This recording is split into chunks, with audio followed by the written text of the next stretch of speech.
ओम शांति। 4 दिसंबर। मुरली से पहले गीत बजा था, धीरज धर मनवा धीरज धर, तेरे सुख के भरे दिन आएंगे। पुराने गीत हैं ये। बाबा कह रहे हैं, मैंने तुम बच्चों को आकर धीरज दिया है। मैं सारे संसार को धीरज देने आया हूँ कि बच्चे, ये दुखधाम अब समाप्त होगा। तुम दुखी हुए हो देह अभिमान में आने के कारण। अब सुखधाम आएगा, जहां तुम 16 कला संपूर्ण होंगे तो संपूर्ण सुख होगा। दुख का नाम मात्र नहीं, केवल सुख ही सुख। तुम्हें दुखी किया है इस देह अभिमान ने। कई बच्चे भी देह अभिमान का पूरा अर्थ समझते नहीं। ये तो हमने जान लिया कि मैं आत्मा हूं, लेकिन फिर भी देह का आकर्षण रहता है, अपनी देह का भी। देह को सजाने में, संवारने में कितना समय लग जाता है। देह को जरा सा कुछ हो गया तो परेशानी हो जाती है। ये सब देह अभिमान के लक्षण हैं। देह का आकर्षण, देह पर ही दृष्टि, बच्चों को भी देखते हैं तो दैहिक भाव से, इस सब से ऊपर उठकर हमें आत्माभिमानी बनना है। आत्माभिमानी अवस्था में सुख ही सुख है। तो बाबा बहुत धीरज दे रहे हैं। तुम आत्माएं हो, तुम में 84 जन्मों का पाठ भरा हुआ है। ये पाठ अविनाशी है, सदा ही चलता रहता है। कई तुम्हारे पास आते हैं जो कहते हैं हमें तो मुक्ति चाहिए। वो केवल चाहते हैं मैं आत्मा हूँ और शिव बाबा की संतान हूँ, बस योग करूँ, ज्ञान न सुनूं। तो हो सकता है ऐसी आत्माओं को मुक्ति तो मिल जाए, लेकिन वो स्वर्ग में नहीं आएंगे, क्योंकि स्वर्ग में मनुष्य देवता बनने का अब ज्ञान भी तो चाहिए ना।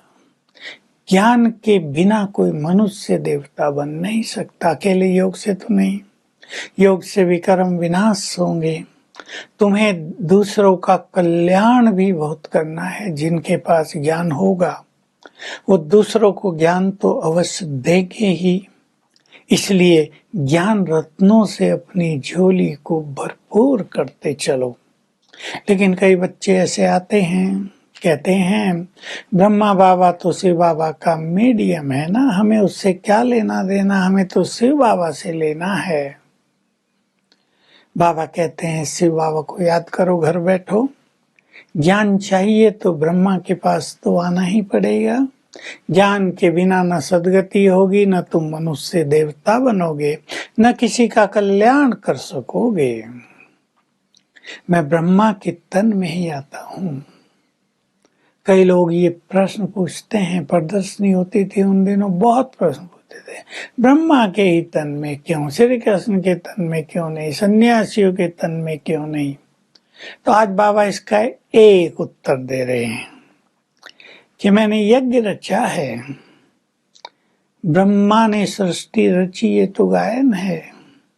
ब्राह्मण यज्ञ की संभाल करते हैं, ये भी गायन है। अगर मैं श्री कृष्ण के तन में आऊं तो सभी देव कुमार कुमारियां बन जाएं। मैं ब्रह्मा के तन में आता हूं तब तो सब ब्रह्मा कुमार कुमारियां अर्थात ब्राह्मण बनते हैं। उनके द्वारा ही मैं ये स्थापना का कार्य पूर्ण कराता हूँ। सन्यासी के तन में तो आ नहीं सकता, उनके तो कुमार कुमारी होंगे ही नहीं। तो मैं इस ब्रह्मा के तन में आया हूँ। ये ही ब्रह्मा 84 जन्म लेता है, फिर विष्णु बन जाता है। ये पहले जन्म में ब्रह्मा सो विष्णु, ये ब्रह्मा सरस्वती लक्ष्मी नारायण बन जाते हैं। ये राज राजेश्वरी बन जाते हैं, यहाँ ज्ञान ज्ञानेश्वरी हैं। ऐसे ही तुम सबका भी है, तुम उनकी वंशावली हो, तो वैसे ही तुम भी ज्ञान ज्ञानेश्वरी और फिर राज राजेश्वरी बन जाते हो। तो ब्रह्मा विष्णु कैसे बनते हैं, विष्णु ब्रह्मा कैसे बनते हैं, ये सुंदर रहस्य तुम्हें सभी को समझाना है। बहुत ही बड़ा रहस्य है ये कि ब्रह्मा ही देवता। कहीं कहीं शास्त्रों में भी ये है, मैंने शास्त्रों के मंत्र पढ़े कहीं, मुझे अभी याद तो नहीं है, जिसमें है ब्रह्मा ही विष्णु और विष्णु ही शंकर। ब्रह्मा ही विष्णु, ब्रह्मा ही शंकर हैं, तीनों एक ही हैं, ऐसा कई शास्त्रों में वर्णन है। सब में नहीं होता है वर्णन।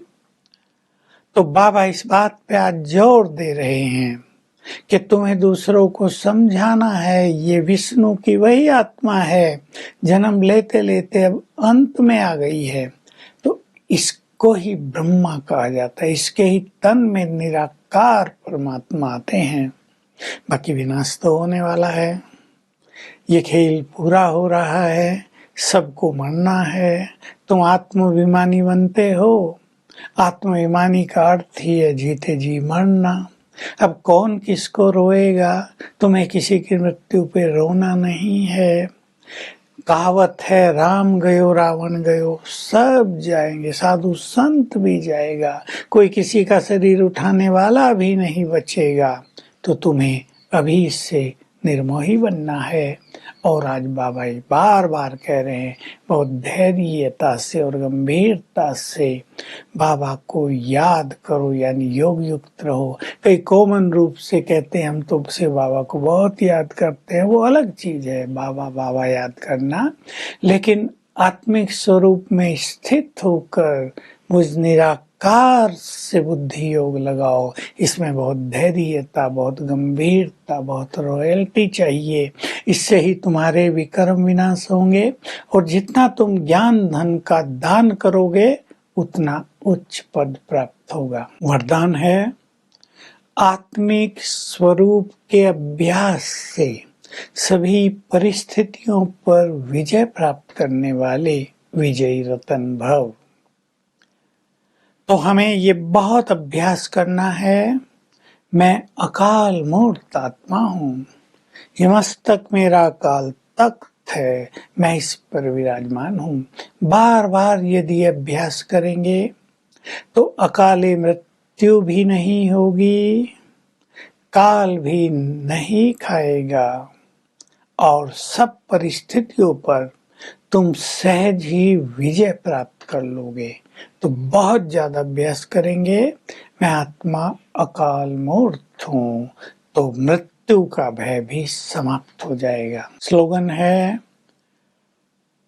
जो बार बार फीलिंग में आते हैं, किसी ने कुछ कहा फीलिंग हो गई, फाइनल पेपर में फेल हो जाते हैं, तो आज सारा दिन हम अकाल तख्त पर विराजमान मैं आत्मा अकाल मूर्त हूँ, इसका अभ्यास करेंगे तो न अकाल कभी होगा, न अकाले मृत्यु होगी। अकाल से भी हमें जूझना नहीं पड़ेगा। अपने को निराकार स्वरूप में देखेंगे, मस्तक सिंहासन पर, और विशेष रूप से संकल्प के साथ मैं अकाल मूर्त हूँ, तो भय भी समाप्त हो जाएगा मृत्यु का। और अगर पूर्व जन्मों का कोई भय चला आता है वो भी इससे समाप्त हो जाएगा। Om Shanti. To watch Peace of Mind channel videos on YouTube, subscribe us on youtube.com/tvpeaceofmind. Just a click for a peaceful life.